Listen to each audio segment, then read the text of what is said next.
శ్రీ మహాగణాధిపతే నమః. శ్రీ గురుభ్యో నమః. అందరికీ నమస్కారం. ముందుగా శ్రీరామనవమి పర్వదిన శుభాకాంక్షలు. రామో విగ్రహవాన్ ధర్మః అన్నారు. రాముడు అనగానే మనకి తెలియని ఆనందం. ఆయన ఎవడు? మన ఇంట్లో వాడు, మన కుటుంబ సభ్యుడు అన్న భావన మనలో కలుగుతుంది. ఎందుకు అంటే ఇందాకే నేను అన్నాను, రామో విగ్రహవాన్ ధర్మః అన్నారు. అంటే ధర్మానికి ప్రతీక రాముడు. అంటే ఒక కొడుకుగా ఏ విధంగా ఉండాలి, ఒక సోదరుడుగా ఏ విధంగా ఉండాలి, ఒక భర్తగా ఏ విధంగా ఉండాలి, ఒక ప్రభువుగా ఏ విధంగా ఉండాలి, ఇన్ని రకాలైనటువంటి వ్యత్యాసాలని ఒకే మనిషి ఇన్ని రకాలైనటువంటి కార్యక్రమాలని ఎలా, ఏ కార్యక్రమాన్ని ఏ విధంగా చేపట్టాలి, ఎవరి పట్ల ఏ రకమైనటువంటి ధర్మాన్ని మనం ప్రదర్శించాలి అని చెప్పేటటువంటి అవతారమే రామావతారం. మనకి దశావతారాల్లో మత్స్య కూర్మ వరాహ నారసింహ వామన పరశురామ శ్రీరామ శ్రీకృష్ణ బౌద్ధ కలికి అనేటటువంటి దశావతారాల్లో రామావతారం ఒకటి కదా.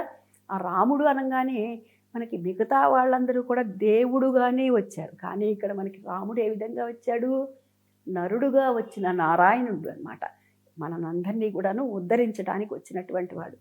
ఆయన ఎప్పుడు వచ్చారు అంటే విళంబినామ సంవత్సరం పునర్వసు నక్షత్రంలో, తర్వాత చైత్ర శుద్ధ నవమి నాడు కర్కాటక లగ్నంలో, అభిజిత్ లగ్నంలో మధ్యాహ్నం 12 గంటల సమయంలో రాముల వారు జన్మించారు. తల్లి గర్భాన 12 మాసాలు ఉన్నాడు. మామూలుగా అందరూ కూడా 9 మాసాలే ఉంటారు కదండి అని అంటే, మరి మనకి స్వామికి తేడా ఉంది కదా.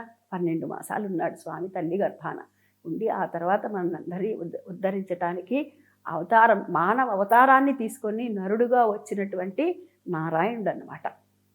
ఆ రోజునే స్వామివారి కళ్యాణం కూడా మనం చూస్తే ఇంట్లో కాదు, బయట కాదు, వీధి వాడ ఎక్కడ చూసినా కూడా అటు భద్రాచలం దగ్గర నుంచి ఇటు గల్లీలో జరిగేటటువంటి పందిట్లో కళ్యాణం వరకు కూడాను అంగరంగ వైభవంగా జరుగుతుంది.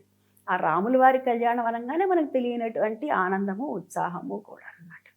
స్వస్తి.